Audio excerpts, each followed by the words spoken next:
नमस्कार मित्रों, सरकारी मनोरंजन के सरकारी चलचित्र समान ज्ञान में आपका अभिनंदन है। और इस खंड में हम लोग जानेंगे 1857 मतलब कि प्रथम स्वतंत्रता संग्राम के पूर्व में बिहार में कुछ आंदोलन और विद्रोह हुए थे, उसके बारे में हम लोग जानकारी प्राप्त करेंगे। तो इसकी शुरुआत 1767 ईस्वी में छोटा नागपुर के आदिवासियों द्वारा होती है, जिन्होंने ब्रिटिश सेना का धनुष बाण और कुल्हाड़ी से लैस होकर विरोध शुरू कर दिया था। छोटा नागपुर अभी वर्तमान में झारखंड राज्य में स्थित है। तो ये जो भी आंदोलन है वह अभी उसी क्षेत्र के लोगों के द्वारा मतलब आदिवासियों के द्वारा किया गया था, तो उसी के बारे में हम लोग जानकारी प्राप्त करेंगे। उसी तरह सन 1773 में भयंकर घाटशिला में भयंकर विद्रोह हुआ था। आदिवासियों ने दमामी बंदोबस्त जो 1793 में आया था के तहत जमीन की पैमाइश और नई जमाबंदी का भी घोर विरोध करना शुरू कर दिया था। 1795 से 1800 ईस्वी के मध्य पंचेत तथा अन्य क्षेत्रों में विद्रोह होते रहे।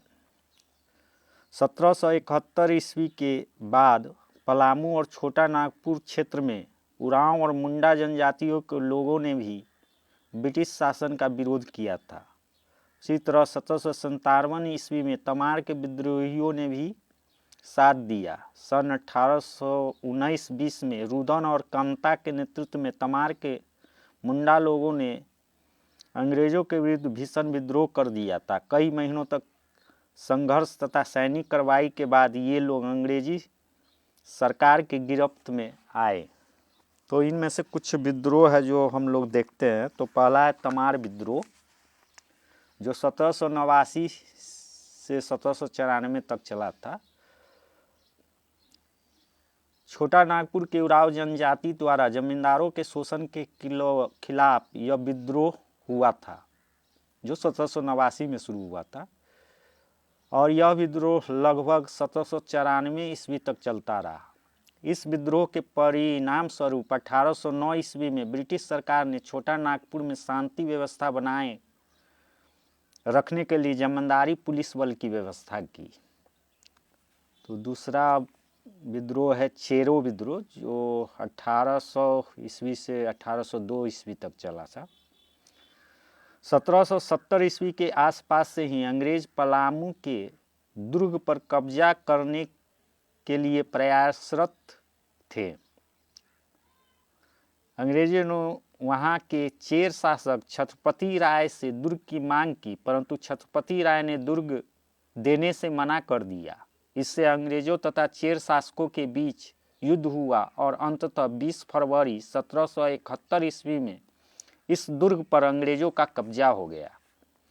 1783 ईस्वी में अंग्रेजों के समर्थन से चूड़ामन राय शासक बना, परंतु इसके विरोध में धीरे धीरे असंतोष बढ़ता गया और 1800 ईस्वी में चेरों के विरोध ने खुले विद्रोह का रूप धारण कर लिया।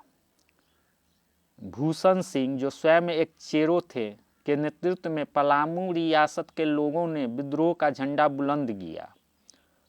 1802 ईस्वी में भूषण सिंह पकड़े गए और उन्हें फांसी दे दी गई, परंतु इसके बाद भी विद्रोह जारी रहा। उसी तरह अब हम लोग देखेंगे हो विद्रोह के बारे में, जो 1820-21 ईस्वी में चला था। अंग्रेजों द्वारा संरक्षित सिंहभूम, जो वर्तमान में झारखंड में स्थित है, के राजा जगन्नाथ सिंह ने जब जनजातियों का दमन करना चाहा, तब 1820-21 ईस्वी में छोटा नागपुर के हो लोगों ने जबरदस्त विद्रोह किया। अंग्रेजों ने हो लोगों को बेवकूफ़ बनाने हेतु हो को राजा के विरुद्ध सहायता देना स्वीकार कर लिया, लेकिन बाद में धोखा दे दिया। इससे वहां के हो जनजाति के लोगों और अंग्रेजों के मध्य संघर्ष हुआ और 1821 ईस्वी में 1 महीना तक अंग्रेजी सेना का डटकर मुकाबला करने के बाद अंततः हो लोगों को अंग्रेजों से समझौता करना पड़ा था। उसी तरह से अब नेक्स्ट है कोल विद्रोह, जो 1831 से 1832 ईस्वी तक चला था। यह विद्रोह छोटा नागपुर क्षेत्र में हुआ था। यह विद्रोह भारत के इतिहास में अपना एक अविस्मरणीय स्थान रखता है। इस विद्रोह का मुख्य कारण भूमि संबंधी असंतोष था। यह मुंडों का विद्रोह था, जिसमें हो, उरांव एवं अन्य जनजातियों के लोग भी शामिल हुए। हो और मुंडा लोगों पर ही परंपरागत रूप से ग्राम में प्रशासन और लगान वसूली की जिम्मेदारी होती थी, परंतु ब्रिटिश सरकार ने इस अंचल की जमींदारी विभिन्न राजाओं को दे दी। ये जमींदार अपने रैयतों से अनाप शनाप कर वसूल करते थे, जिससे वहाँ के निवासी कोलों का असंतोष बढ़ने लगा। परंतु कोल विद्रोह का तत्कालिक कारण छोटा नागपुर के महाराजा भाई हरनाथ शाही द्वारा इसकी जमीन को छीनकर अपने प्रिय लोगों को सौंप दिया जाना था। शोषणकारी व्यवस्था के विरुद्ध पलामू, हजारीबाग, रांची तथा मानभूम के पश्चिमी हिस्सों में फैले इस विद्रोह के प्रमुख नेता में बिंद राय, बुद्धो भगत, सिंह राय एवं सुरगा मुंडा थे। बुद्धो भगत एवं उनके परिजनों के साथ इस विद्रोह में लगभग 1000 लोग मारे गए थे। सिंह राय, बिंद राय एवं सुरगा अंत तक लड़ते रहे थे, लेकिन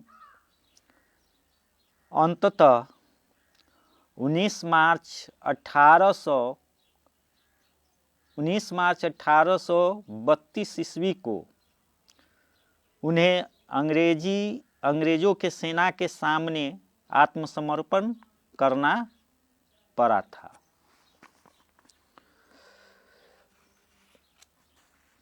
इसी तरह इसके आगे है भूमिज विद्रोह, जो 1832 से 1833 ईस्वी तक चला था।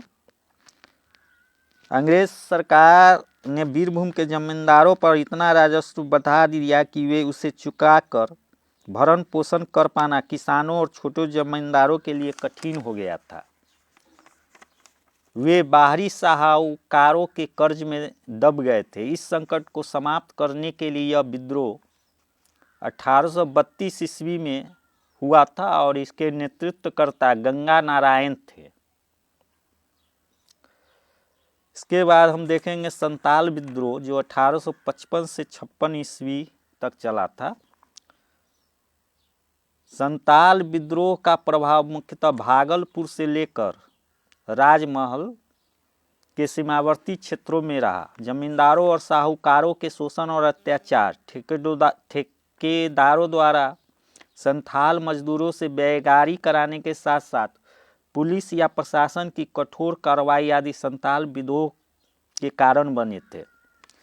संथाल विद्रोह के नेतृत्वकर्ताओं में सिद्धू, कानू, भैरव और चांद प्रमुख थे, किंतु इनमें से सिद्धू और कान्हू ने अधिक सक्रिय योगदान दिया था।